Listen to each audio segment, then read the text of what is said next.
El barroco italiano, ese movimiento artístico que predominó entre los siglos XVII y XVIII, caracterizado por los roleos, las volutas, la decoración, las líneas curvas, todo en un post de teatralidad. Entonces, Caravaggio y Bernini, parte 2.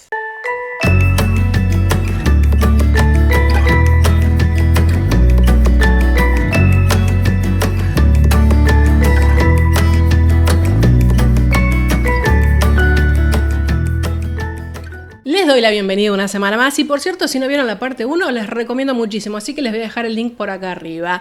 Nos quedamos la semana pasada con, mientras ladran los perros y gritan, chicos, pasa de todo en este barrio. Bueno, espero que no haya tanto ruido como para que los moleste realmente. Decía, nos quedamos la semana pasada con la Contrarreforma Católica y el Concilio de Trento. Esta idea de la Iglesia Católica de decir, bueno muchachos, acá nos tenemos que rearmar y tenemos que buscar qué nos hace distinto de los protestantes. La Virgen, los santos, los sentimientos, toda la idea ritual de lo que implicaba el catolicismo. Además de eso teníamos que buscar tanto en la pintura como en la escultura o cualquier complejo que estuviera dominado por el arte, que hubiera una traducción mucho más sencilla, mucho más clara de lo que se decía en las escrituras, es decir, en la Biblia. Todo eso unido a necesitamos generar piedad, necesitamos recuperar la idea de piedad en el fiel. Entonces las órdenes religiosas, sobre todo, pero no solo ellos, sino también cierta aristocracia o nobleza católica, bueno, un poco es convocada a encargar obras de arte que ayuden a transmitir estas ideas, que ayuden a conmover al fiel. En el medio de todo esto, por supuesto, lo tenemos a Caravaggio, ¿no? Que venía a galope ahí con su estilo naturalista y tratando de imponerse. En el marco de todo esto aparece el encargo de la Capilla Contarelli, de la cual hablamos acá, cuando recién empezó este canal, porque hablamos sobre San Mateo y el ángel, porque bueno, Caravaggio tiene un montón de problemitas, ¿no? Bueno, por esta interpretación que hace él de la religión que le generó, bueno, muchas críticas y muchos rechazos en sus obras, pero no nos vamos a meter hoy con eso, nos vamos a meter con una de estas obras de la Capilla Contarelli en San Luis de los Franceses, que por supuesto refiere a la vida de San Mateo, como es que se le encargó. De las 3 piezas que se le encargaron, de la que ya hablamos, que es San Mateo y el Ángel, también tenemos la vocación de San Mateo y la que me interesa traer hoy a cuenta, que es el martirio de San Mateo. A ver, lo que tenemos acá no es ni más ni menos que la representación del momento en el que el santo es asesinado. Lo que se cuenta es que en ese momento San Mateo estaba dando, misa con una pila bautismal, había gente que se estaba por bautizar, y el rey de Etiopía manda, unos soldados para que simplemente lo maten. ¿Y por qué el rey de Etiopía se lo quería cargar al pobre Mateo? Bueno, parece que Mateo un poco lo censuró, lo criticó, cuando este rey quería, de alguna manera, vamos a decirlo románticamente, estaba enamorada, quería algo con su sobrina, que era abadesa en ese momento, era monja, entonces claramente estaba prohibida, se llamaba Efigenia. Y bueno, ahí Hirticus quedó medio cruzado y se la juró, en fin. Y esta obra de Caravaggio es súper interesante, primero por el momento de la historia que elige y segundo porque está contando una historia mucho más amplia que la que vimos en Muchacho mordido por un lagarto, ¿no? La semana pasada. Es muy interesante ver cómo Caravaggio se las ingenia en una obra bastante más compleja. Tenemos ahí 13 personajes que aparecen en la escena y por supuesto todos están en posturas y con expresiones distintas. También es cierto que hay que decir que es el primer trabajo de Caravaggio de alguna manera a gran escala, ¿no? Y ahí el tenebrismo, esta idea creadora de Caravaggio que tiene que ver con el naturalismo y con el uso del claroscuro muy potentes, aparece en escena. Que de hecho es lo que le permite darnos la clave para mirar esta obra. Fíjense, si no, dónde está la atención de la luz, es decir, claramente enfocada a lo que le está sucediendo a Mateo y a quien lo está asesinando. El foco está sobre el asesino, justo antes de que sumerja la espada en la figura de Mateo, que está ahí como caído. Estos dos actores principales, si uno lo viera en términos de escena teatral, están rodeados, de otros espectadores que eran los que estaban asistiendo a misa, que están como horrorizados. Parece como si hubiese caído una bomba y hay como una onda expansiva que hace que toda la gente se tire para atrás horrorizada. ¿Y qué sucede entonces? Bueno, que Mateo cae ahí sangrando prácticamente a los pies de su verdugo. Es una escena muy, muy violenta y es muy interesante esa sensación de instantaneidad, vamos a decirlo bien, instantaneidad que le imprime Caravaggio acá. Y vamos a ver qué pasa con los que rodean a estos dos personajes principales. Aparece con un chiquito, un joven como desorbitado, horrorizado con lo que está viendo. El resto, como dijimos, todos en distintas posturas, tratando de, ni sé si de comprender, ni siquiera sé si de huir, simplemente apartándose de esta situación tan sangrienta. Caravaggio elige una escena potente, sangrienta, violenta, pero por otro lado, si lo pensamos, en términos más genéricos, nos da la posibilidad de ver los últimos segundos de vida de San Mateo. Y tenemos más, porque si nos acercamos, ¿qué vemos? Ahí vemos un ángel que le está tratando de acercar la palma, ¿no? La palma del martirio, la palma del santo. Y es muy también atractiva la mano del asesino que trata de un poco de impedir que este santo agarre esa palma. Agitación, convulsión, miedo, horror, sombras, claros, bueno, todo esto es el tenebrismo y todo esto nos pone Caravaggio a disposición para que entendamos lo que está pasando ahí. ¿Y cómo es esto? Tenemos una pintura que en general podríamos decir que es bastante oscura en cuanto a los colores que elige Caravaggio, pero vemos las carnaciones del asesino, de Mateo y parte también del ángel, como que todo nos lleva a que miremos ese espacio. Y cuando digo todo nos lleva no solamente el claro oscuro, sino brazos, manos, gesticulaciones, miradas, todo apunta justamente a ese centro de acción. Pero todo este remolino está muy, muy equilibrado por las líneas horizontales que nos regala, iba a decir, que usa Caravaggio para presentar, para que esto no se desequilibre sin ningún sentido. Y ahora los datos que a mí me fascinan de todo esto, y es, ¿lo ven a Caravaggio ahí atrás?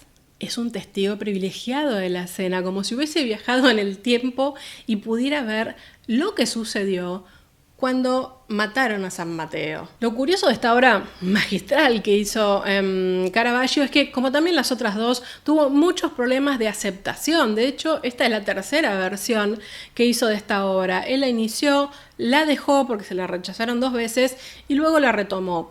Es cierto que es una de las obras más complejas, las otras no son así porque tienen mucho menos personajes.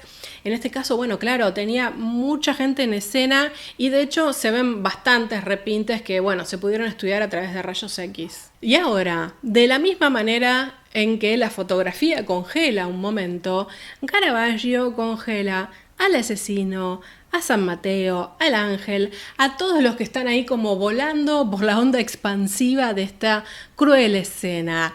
Y entonces, Bernini, pocos años después, bueno, unos 40 años después, quizás poco más, poco menos, Bernini, en una situación bastante curiosa, porque venía medio de capa caída con los encargos papales, acepta un encargo privado y termina haciendo el éxtasis de Santa Teresa, también conocido como la transverberación de Santa Teresa. Este grupo escultórico, se le dice grupo escultórico porque, bueno, no es una escultura sola, una estatua sola, sino que hay distintos personajes y hay una historia narrada, de allí la idea del grupo escultórico, bastante complejo, por cierto. Está en la Capilla Cornaro, obviamente encargado por la familia Cornaro para su descanso en paz, en la iglesia de Santa María de la Victoria, en Roma. ¿Y qué tenemos acá? Nuevamente un momento muy especial de la vida de una santa como es Santa Teresa, incluso narrado por ella misma en su libro, donde habla de este episodio de la transverberación. Transverberación es unión, es la unión, digamos,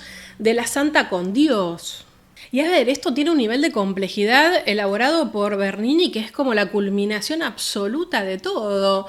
Tenemos muchos, los colores de los mármoles, también por supuesto hay una pintura que hace de trampantojo, en donde aparecen ahí el cielo, ángeles, es todo un complejo, uno no puede ver solamente una cosa de ese espacio y bueno, si hay algo que les deseo es que ojalá todos hayan podido ir o que puedan ir en algún momento, amerita muchísimo. De hecho, uno ingresa en la iglesia, que por fuera es bastante sobria, y la verdad es que se le viene todo encima, las luces y demás. Ahora, claro, va hacia la izquierda, si no me equivoco, sí, va hacia la izquierda, hacia la capilla Contarelli, y te cambia la percepción del mundo.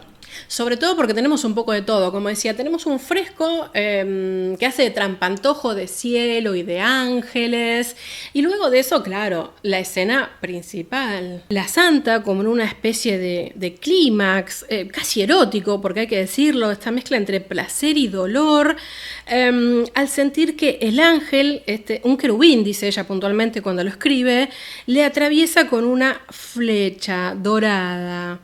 Santa Teresa está casi como flotando, es como un, no sé cómo decirlo, como un terremoto espiritual, creo que leí por ahí que lo describía y me parece muy bien.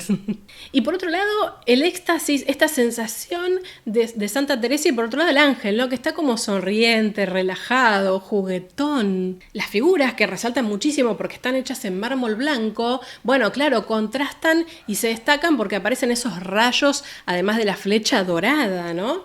Y obviamente Bernini hace un juego genial porque usa la luz para iluminar desde atrás y que eso parezca como si fuera luz natural, la luz del Espíritu Santo.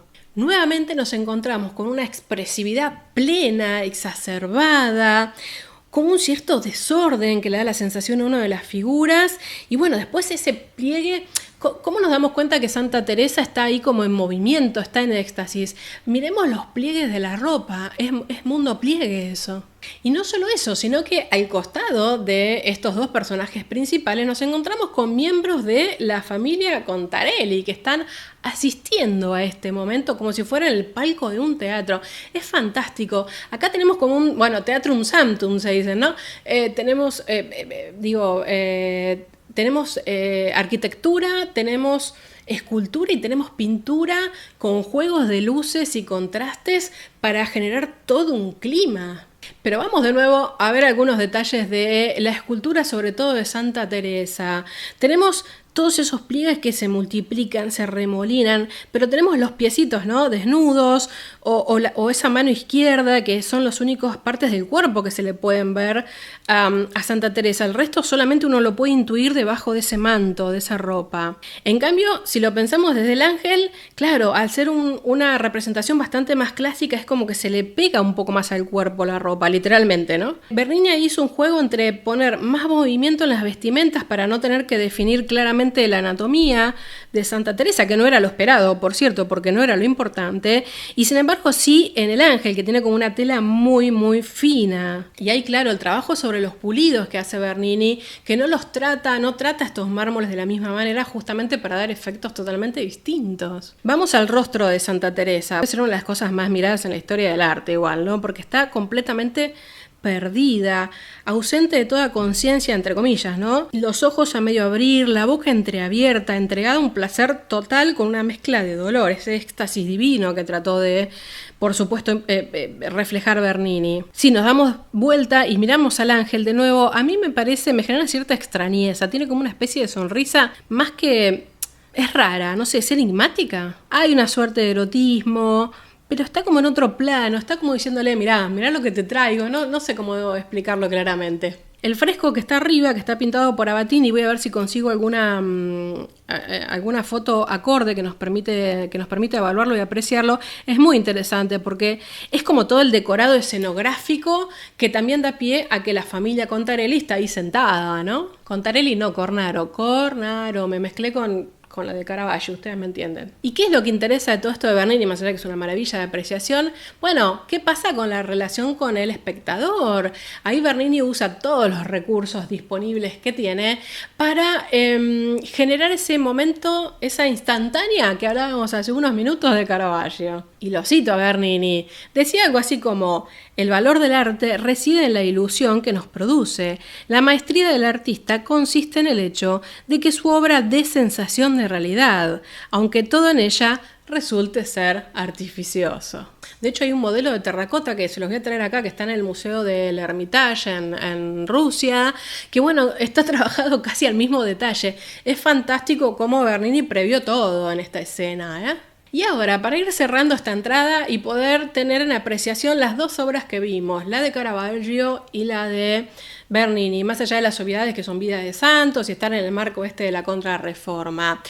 Lo que hace Caravaggio con el gesto, sobre todo de San Mateo, vamos a posarnos en él, no es tanto la expresión del horror de la muerte, sino la aceptación del destino, esa sensación, ¿no?, que transmite San Mateo de tranquilidad, de entereza cuando estira su mano para recibir la palma del martirio, que tiene su clara correspondencia claramente con este episodio espiritual de Santa Teresa. Y les digo más, miren la postura del asesino de San Mateo que lo está por atravesar con su espada, la forma, decir, la disposición anatómica que tiene, y miren la postura del ángel que está por atravesar con la flecha a Santa Teresa. Es igual. Ni Bernini, ni por supuesto Caravaggio escatiman un ápice de la intensidad dramática, de la fuerza dinámica que tienen estas situaciones y cómo involucrarlo a uno como espectador en lo que está viendo. Alguien dijo alguna vez cómo se supera el tenebrismo, cómo se supera la expresión de Caravaggio que Caravaggio imprimía a sus pinturas. Bueno, también se respondió a alguien alguna vez que la única manera de hacer esto era con la escultura. Y Bernini va un poco más allá y no solo se apoya en la escultura, sino que se apoya en la arquitectura y en la pintura también.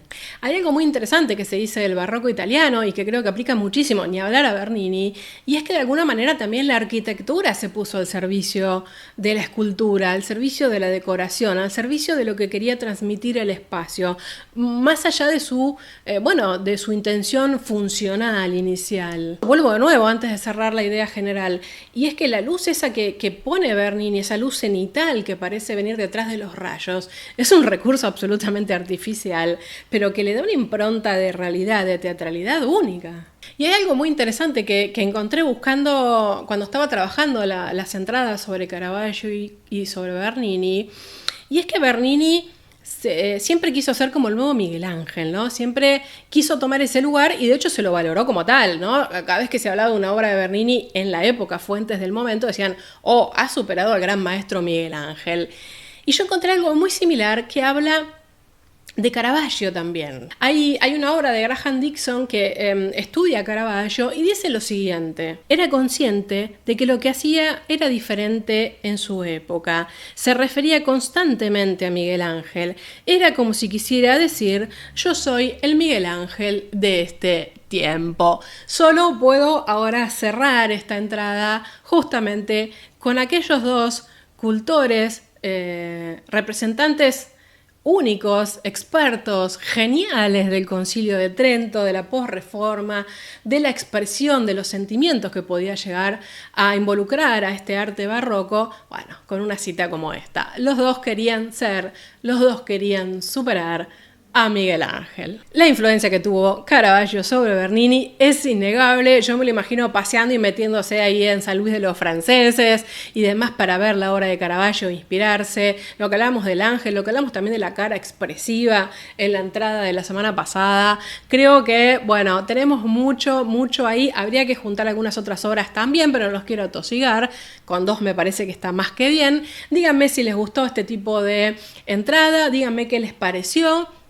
Estas dos obrazas. Espero haber cumplido con los que me pidieron alguna vez algo más sobre San Luis de los franceses. He salvado alguna duda, y con los que me pidieron algo más de Bernini, no duda sino deuda. Nos vemos la próxima semana. No dejen de suscribirse. Les dejo mis contactos para seguir interactuando y cambiando cosas por allí, porque bueno, yo suelo publicar cosas que voy preparando, cosas que voy leyendo y algunas que otras noticias de arte que quizás les resultan de interés.